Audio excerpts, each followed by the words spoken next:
Okay, and for this class we will be discussing Herbert Blumer and Edward Franklin Frazier. Herbert Blumer was an American sociologist born in 1900.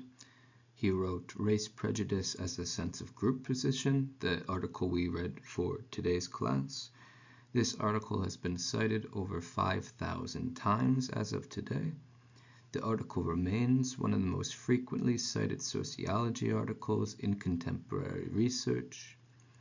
Herbert Blumer was the president of the American Sociological Association in 1952, and he is given credit for establishing the reputation of the sociology department at the University of California at Berkeley. UC Berkeley is regarded as the #1 sociology program in the country. When Blumer was receiving his PhD at the University of Chicago, he was also playing tight end in the NFL for the Chicago Cardinals, now Arizona Cardinals. It's difficult enough, believe me, to try to complete your dissertation and receive your doctorate. I don't know where he found the time to juggle both receive a PhD and also play in the NFL, but at any rate, just your typical story of NFL tight end turned Berkeley sociologist. If anybody would like to take a look at his football reference stats, I have provided a link here in this slide. So, race prejudice as a sense of group position. Race prejudice is a matter of one's group position in society as it relates to members of other races and their group position in society. Blumer understands prejudice not as a matter of individual communication, not an interpersonal relation that goes along individual lines, but rather toward more collective processes. He writes, "My thesis is that race prejudice exists basically in a sense of group position rather than in a set of feelings which members of one racial group have toward the members of another racial group."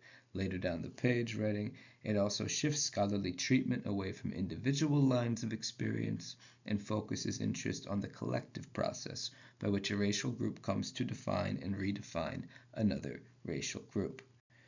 Race prejudice is the result of a certain relationship between two groups. We will specify exactly what type of relationship we are talking about, however. Individuals see themselves as belonging to a particular racial group, and it is the construction of your own racial group that comes along with the construction of another's racial group. Race prejudice sometimes results from this fear that the quote-unquote subordinate group threatens the position of the dominant group.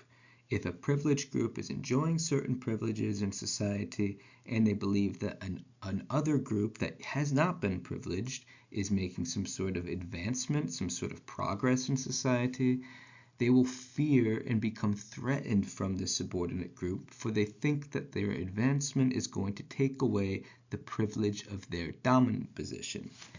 This advancement from the other group is interpreted as an attack against the dominant group's ostensible quote-unquote superiority, he writes.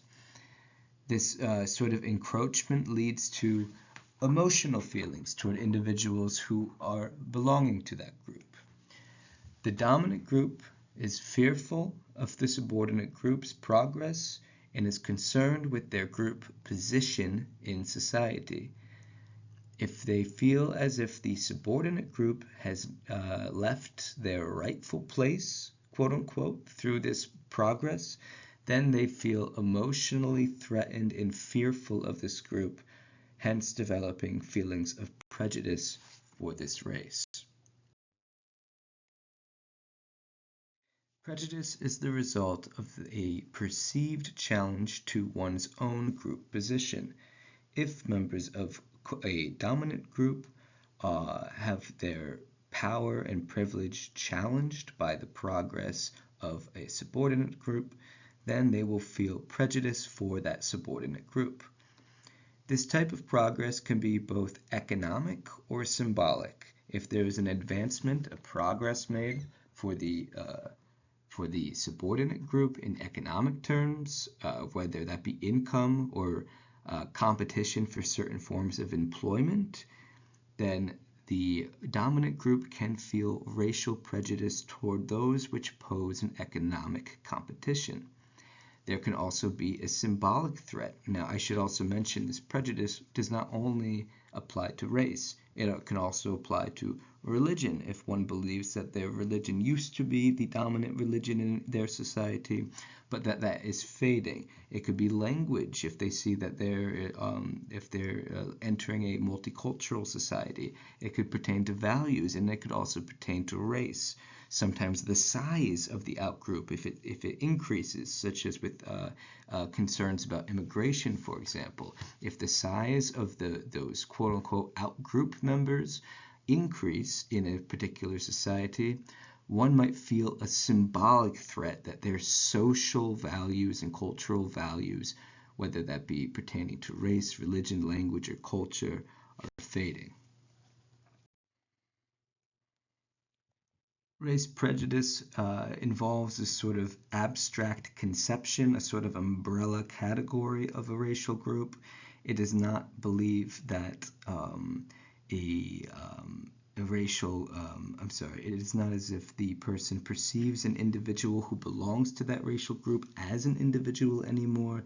Instead, they believe that their individuality descends into more of an abstract collective image, as if the meaning that one perceives in relation to their racial group thus attaches to their own individuality. They are no longer seen as individuals, but rather a part of a larger abstract group. So that is what that description means. Although actual encounters are with individuals, the feelings correspond to group conceptions and positions.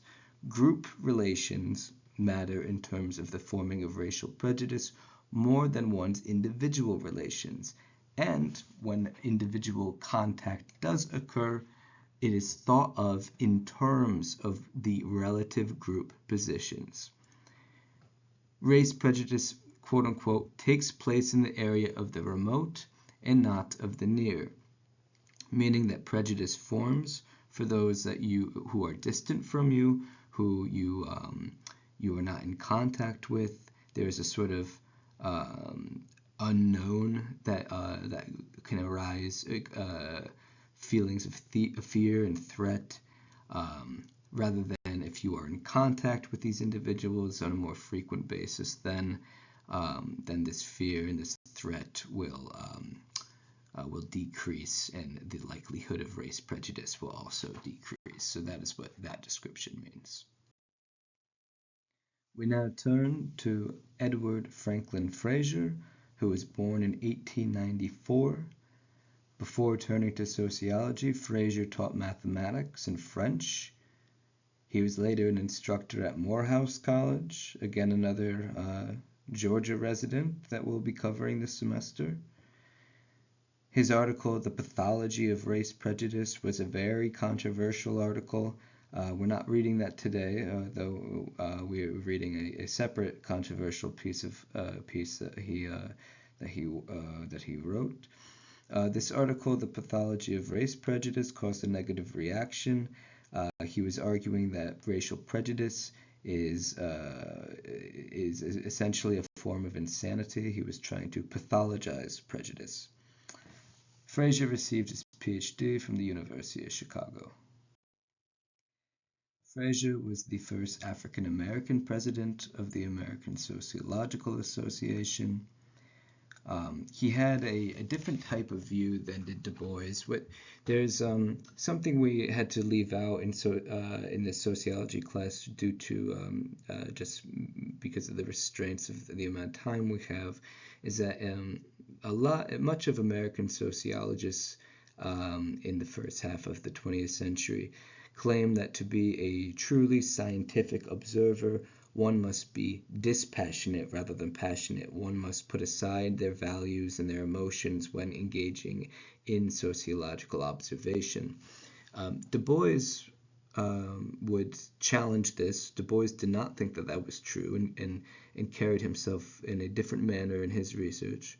Though Frazier, although he has certain commonalities with Du Bois in his assessments of race in America, he subscribed to this view of being value neutral and sort of detached in one's scientific outlook.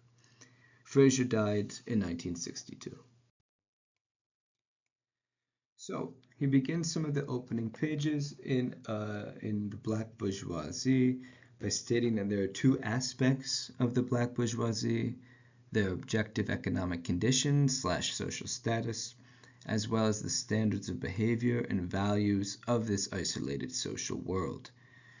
The Black Bourgeoisie have made a break with their cultural past so that they are not really attached to Black America, the history and culture, but because they reject this history and culture, but they are also rejected by the white social world that they desperately try to seek recognition from.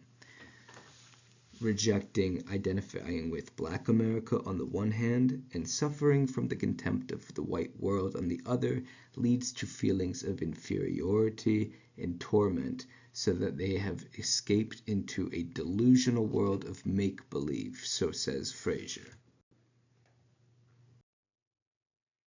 Frazier criticizes the Black bourgeoisie, saying that they have accepted and internalized the values of those who have oppressed them for generations. The Black bourgeoisie have accepted not only values and morals, but also literary canons and standards of beauty of their white oppressors. They have even overemphasized white ideals. Because they are rejected on the one hand, rejecting on one hand, that meaning rejecting Black America and Black culture, and being rejected on the other by white America. They're in the process of, quote, becoming nobody. Nobody is in all caps in this book. The Black bourgeoisie, he says, wear masks to cover their feelings of inferiority. Again, there's with Du Bois and Fanon and Frazier, there is this commonality of sort of distancing oneself from one's real self.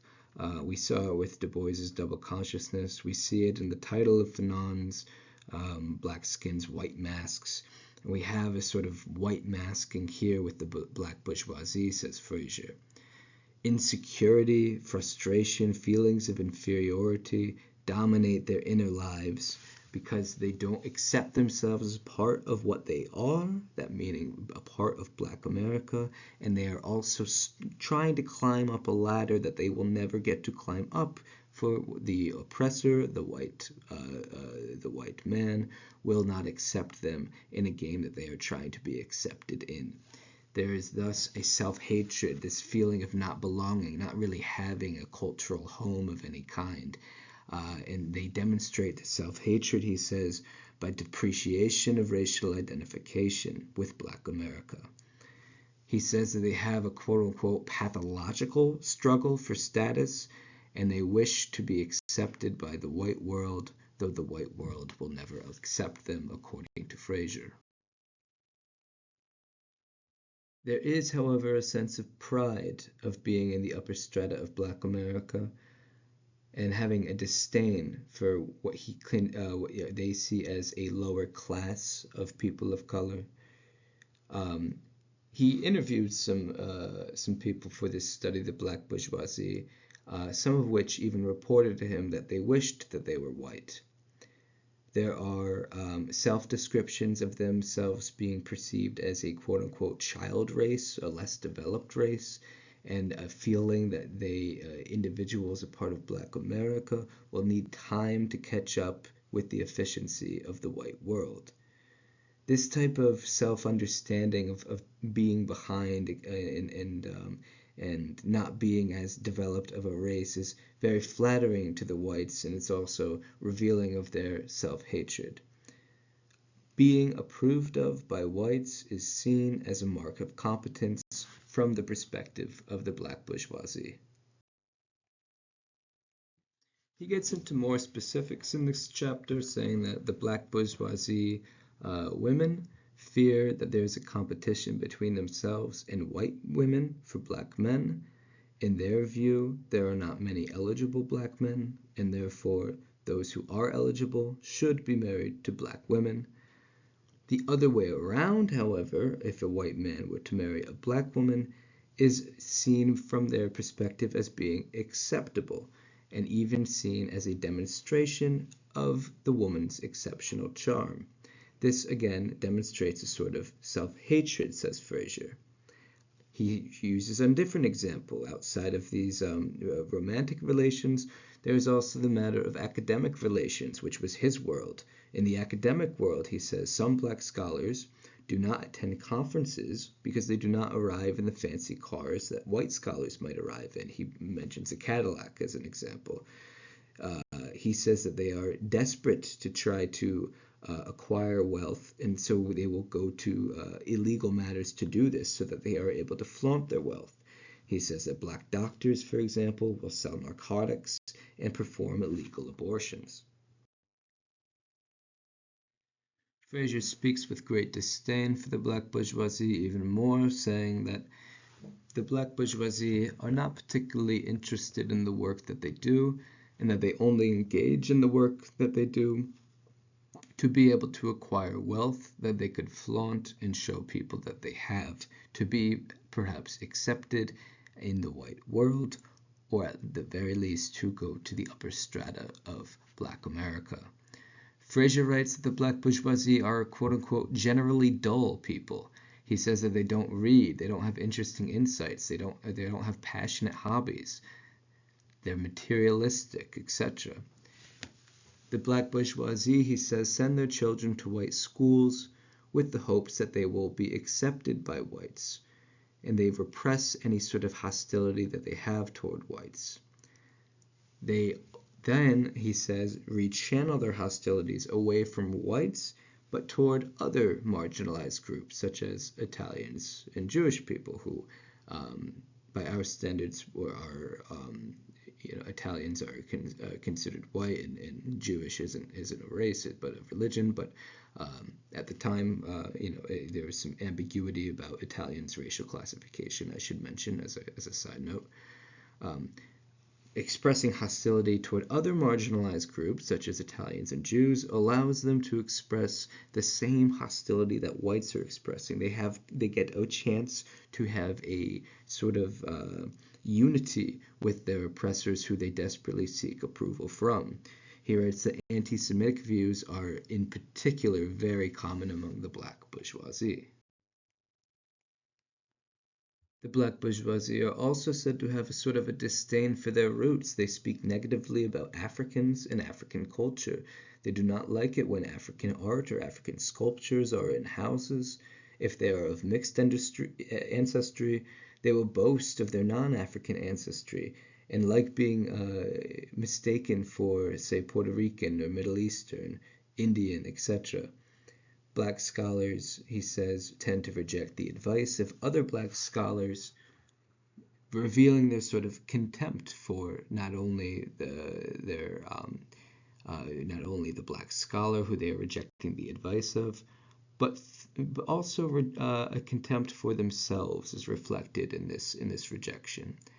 They instead turn toward white scholars to receive their academic criticism and strive for their approval. He ends the chapter by listing a few more examples, saying that they lack familiarity with wealth, and therefore they spend it in a wasteful, materialistic way. He turns to gambling as being a sort of irresistible attraction that is common among the black bourgeoisie, and it's an addiction that they are not able to overcome. The wealthy life of the black bourgeoisie is a mask for their inner self-contempt, self-hatred, insecurity, etc., feelings of inferiority.